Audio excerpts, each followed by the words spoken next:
I absolutely love doing 5 things when United have lost and been crap. It is top of the list of my favourite things to do, innit? Christ on a bike. Yeah, United lost 2-0 at home to Crystal Palace.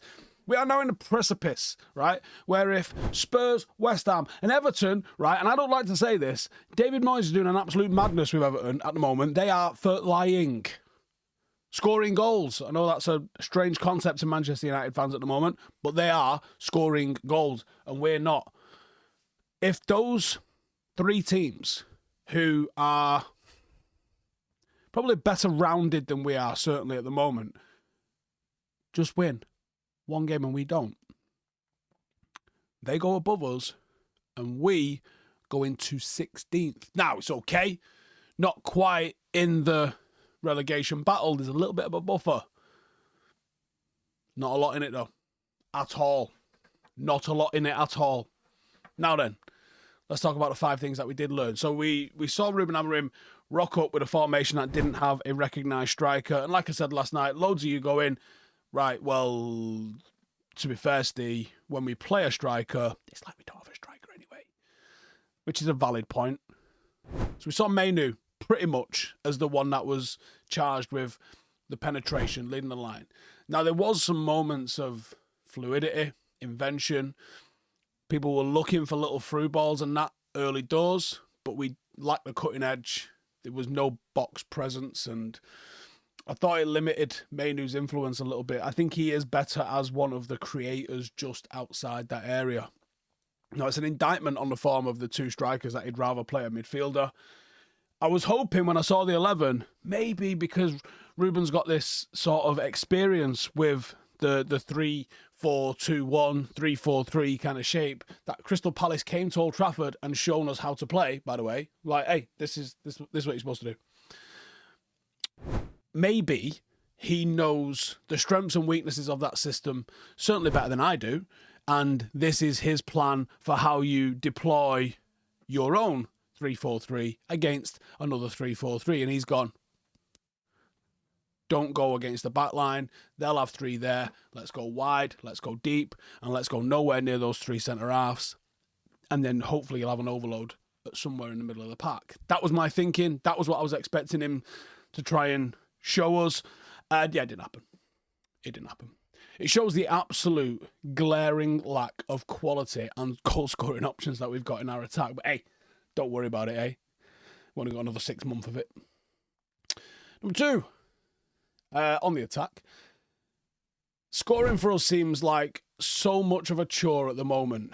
I think we do a fairly decent job of holding the ball. I think we've got the right shapes. I think we make the right angles. I think we can control a game with the ball pretty well, right? However, you do not win games of football if you do not score. And we do not score. And not only do we not score, we don't even create enough. It's not like people are even missing chances. There's just no chances. We're going through games with nowhere near enough shots, nowhere near enough dynamism, nowhere near enough movement, nowhere near enough excitement in the final third. It's far too pedestrian, it's far too stale, and frankly, it's fucking boring. Simple as that. New year, new you, right? Yeah, we've all heard that. And be honest, sometimes the new you means tackling some of that overgrown look that you've been rocking since, well, you've been rocking it too long, haven't you? Enter the Performance Package 5.0 Ultra from Manscaped. This is your all-in-one grooming kit for stepping into 2025 sharp, clean, and ready to conquer. Use the code Howson at checkout and get 20% off and free shipping. That's Howson at checkout, 20% off and free shipping. And don't worry, we got you covered from head to toe. The Lawnmower 5.0 Ultra handles all your body grooming needs with precision.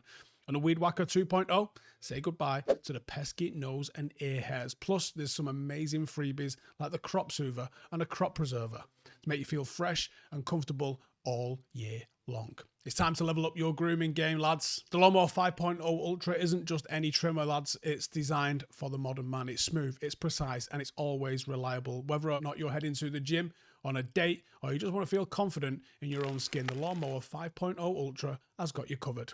And the Weed Whacker 2.0, let's be honest, a stray nose or ear hair can be a real confidence killer. The Weed Whacker 2.0 is the perfect solution. Say goodbye to those awkward moments and hello to a polished look. There you have it, the Performance Package 5.0 Ultra from Manscaped.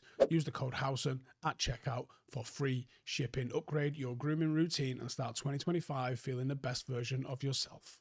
Number 3, Martinez injury. I still haven't actually seen the fallout from what's happened in terms of any sort of diagnosis. And I guess any sort of diagnosis that comes out now would be wait for the swelling to come down, we'll give him a scan today. So I imagine he's getting a scan today, and I imagine within the next couple of hours we'll have some sort of an idea of what he's done. Now, the problem with this, there's 2 parts to this. On one hand, United are better equipped to deal with losing Martinez than we have been in a fucking long time. I like Mazraoui as one of the wide centre-halves.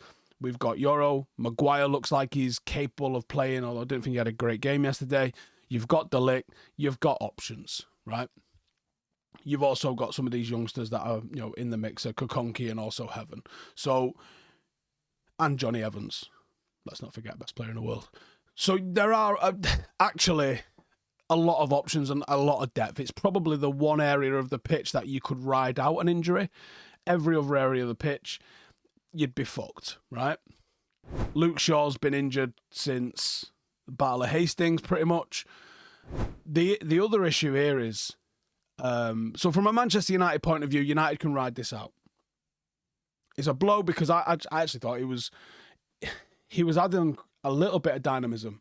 He ends up on the edge of the box. He's got a shot on him. He's got a delivery on him. He's a problem that high up the pitch. He also suits his temperament to be able to press high and smash people that high up the pitch. Without him, you might lose a little bit of aggression in the back line. Certainly, I think Yoro's a tidy little player, but he doesn't have anywhere near the level of aggression that Martinez brings to the table. Now, on the flip side of this, Martinez's point of view himself, him as a player, I fucking love Lisandro Martinez. I think he's vastly underrated still as a Manchester United player, and I like all of the package that comes with him. I think he's a leader. I think he's an excellent technical footballer. I think he's a great defender. I think he's a fucking warrior. 2 bad knee injuries in succession on the back of his ankle prior to that is worrying. Footballers can just lose careers and, levels from their game with injuries. And he's been out for a good while. I'm worried. I'm worried for him because, I like him. The club will be fine, whatever that is, I guess, because we're not really fine, are we? You haven't got the players, even if we can ride out his injury, you haven't got the players just to be fucking shrugging your shoulders and being like, whatever, when you lose a player of the quality of Lisandro Martinez. Not just losing him off the pitch, losing his presence in and around the changing room. We saw some of the stuff he was doing with Garnacho last year, where he was gripping him and telling him to fix up and stuff like that, and you really need those senior players that are pulling people up like that in the dressing room. So it's a big concern, I think, what's going on with him. And I hope it's a short injury, and I hope it's like a painful one that actually is not as bad as we all think. That's the best case that comes out of this. Yesterday we saw 2 signings unveiled, Aiden Heaven and Patrick Dorgu. The problem is the quality of the Premier League. Dorgu and Heaven are not anywhere. You've lost Marcus Rashford, right? That's not been replaced. You bring in Dorgu and you bring in Heaven. That's nowhere fucking near enough. We are still, right now, we are below West Ham in terms of quality in our forward line. Every couple of years, this team needs an overhaul because it's been put together by fuckwits. I'm hoping this Ineos team is putting together a little bit of a better squad. Now, because of the financial constraints that we find ourselves under, I never thought January was going to be a big window. I'm actually surprised at how much we've spent on Dorgu. Clearly, Rashford's wages have kind of helped that in some sort of a way. But there are so many positions, and a striker or some fucking goal scorer is absolutely critical. And I don't think we're going to get it. How many positions, if I said to you now, loads of people still not convinced with Onana, by the way. How many positions, if I said to you, right, listen to me, go get me a short list. Out of those 11 positions, plus, you probably need 3 starters that are in rotation, suspension, or injury status. And you need 14 starters to get an 11 out, in my opinion, right? How many starters out of 14 does United have? Genuinely.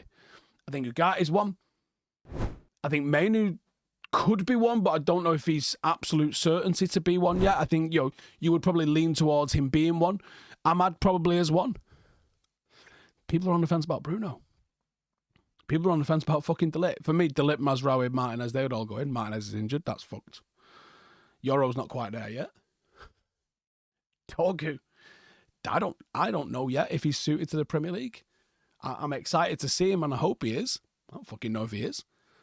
How many starters do Manchester United genuinely have? When you look back at some of the teams that weren't good enough, by the way.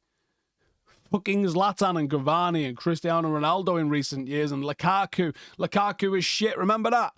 Lukaku is 16 levels above anybody in this fucking team. One of the lads I was at the game with yesterday said to me, as Højlund got Lukaku's Timberland boots on, I said, Lukaku scored a fucking rate load of goals in them Timberland boots, you know. Maybe he wants to fucking put them on. We forget the level of quality that those players put out, and they weren't good enough. This set of pretenders that we've got at the moment are so fucking far away from that. It's ridiculous. And finally, Amorim. Now, I'm fucking bored of it. How many times do we need to sack a manager and everyone go, the new guy's going to need some patience? And then a couple of months in, everyone goes, fucking new guy's shite. He's had precisely no signings. And some people are like, well, why is he playing this fucking 3-4-3 if he hasn't got the personnel to play it? Because, fucker, he needs to get the players to understand what he's asking them to do, right? 70% of these players will still be here at the end of next season because United could not fucking sell anything to anyone. So these lot are all still going to be here. Make no fucking bones about it. So he needs those that are going to be here to understand how he wants to play. And then when he gets to sign in a couple of the players that are going to help facilitate whatever system and philosophy it is that he wants to play, maybe Manchester United will actually play a brand of football that looks something like the one that's in his fucking mind's eye. Maybe, right? But you're judging a guy based on the fact that we aren't doing that yet. And not only are we not doing that yet, the fucking 11 that we're getting out is nowhere near good enough. Nowhere near good enough. And yes, Ten Hag lost his job because of this. He did, right? He did.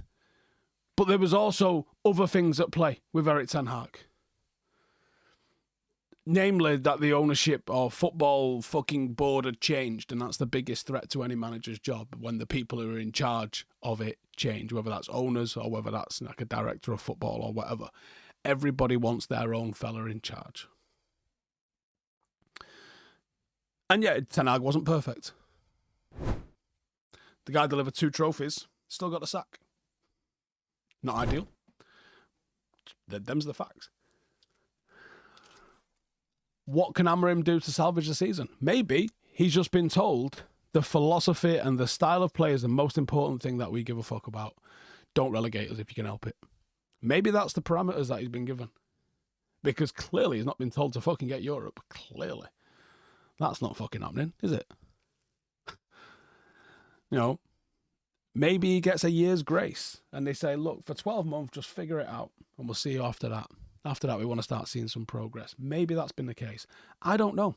I've not been in the fucking meetings. I don't know what he's been promised. I don't know what signings he's got lined up for the fucking summer. I don't know if he's got any signings lined up for the summer. I don't know if we're going to sign anybody else today. I tell you, we fucking need to. But even if we do, it's going to come across as panicked. Because it fucking definitely is. The fact that we knew we wanted Dorgu, seemingly, and still only managed to bring him in the day before the window fucking ended is a piss take. I don't know if that helps us with FFP, PSR, some shit like that. That can be the only reason that makes any level of sense, though. Because otherwise, it's a stupid fucking decision. He's under scrutiny. I don't think, David Moyes aside, any of the managers that we have had were given enough time, including Jose. And I did want Jose to go at the end because I thought it got toxic as fuck. I went into games thinking that we were never even fucking going to attempt to compete. And that's a horrendous place to be. Now, I'll go through all of them, actually. Moyes, I thought, was just the wrong appointment. All right? I backed him because Fergie told me to. But after that game in Olympiacos, I was like, nah, this fucker ain't got a clue.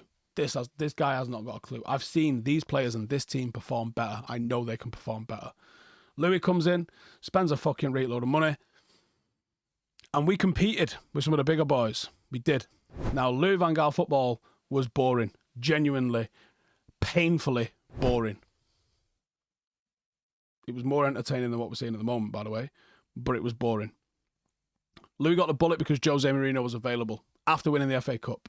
In hindsight, that was batshit crazy because some of the stuff that he did, some of the teams that he was putting out with fucking Donald Love and Tyler Blackett and all that lot was crazy.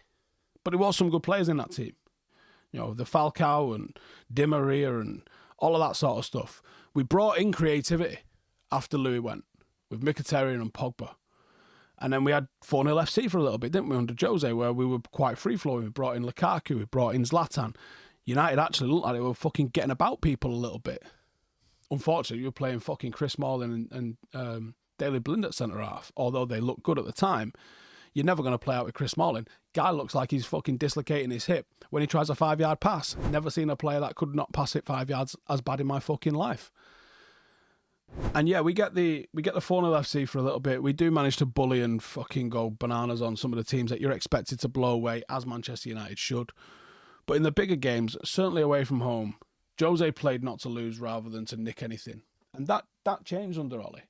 You know, look at the performances and the results that we got at the Etihad, literally better than anybody else. Look at the performance that we saw and the team that we did it with in Paris against PSG. We had no right to do that. And the best football that we played was under Ollie. But whatever changed in the dynamics when Ronaldo and Sancho and Varane came, the expectation was United will now push on and compete. And we didn't, for whatever reason. And I think Ollie lost faith in himself. And once that happens, it's fucking game over. And when it ended for him, it had to end for him. Erik Ten Hag came in. He said the same things that Amorim's been saying. We all liked the discipline at first that he was trying to instill into the team. Everything's honky-dory. Giza wins a cup in his first year. Wins a cup in his fucking second year.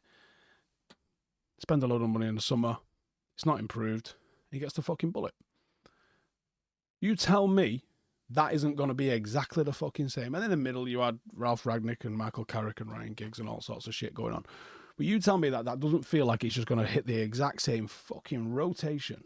Something has to stop. Something has to change. Something has to be fixed. Whether it's in the identification of the right players, maybe that's what they're doing at the moment with signing the likes of Kone and Aiden Heaven and Obi Martin. Maybe United are trying to do that sort of stuff where we're going to bring some fruit. Maybe it's a pure business decision and we're just going to flip them for 10, 12, 15 million and that's what's going to support us signing big name first team players again. I don't fucking know. They don't exactly fucking tweet what their secret business plans are, do they? Either way, it's a fucking shit show at the moment. And it's hard work watching. But cheers for tuning in. Those of you who did. Because not many do after a loss. I'm not the kind that does a fucking complete head loss or performative bullshit that opposition fans are going to come in and laugh at. My audience is United fans. I make content for United fans. I'm fucking genuine. And when we lose, I'm devoed. And I don't want to do the fucking content, but we do. So I appreciate you fuckers. See you in a bit. Hey, thank you for watching the video. If you are new around these parts, then don't forget to subscribe. My channel is proudly supported by my community on Patreon. If you'd like to get a little bit of extra content, a Discord group, meetups, five-a-side games, weekly podcasts, behind the scenes, and even an occasional bit of transfer news as and when I get it, then for the price of a pint, you can show your appreciation for the content that we make and get some goodies for doing so as well. Check the link in the description or click the button right here. You'll also find all of my socials here too if you want to follow me on any of those platforms. Nice one.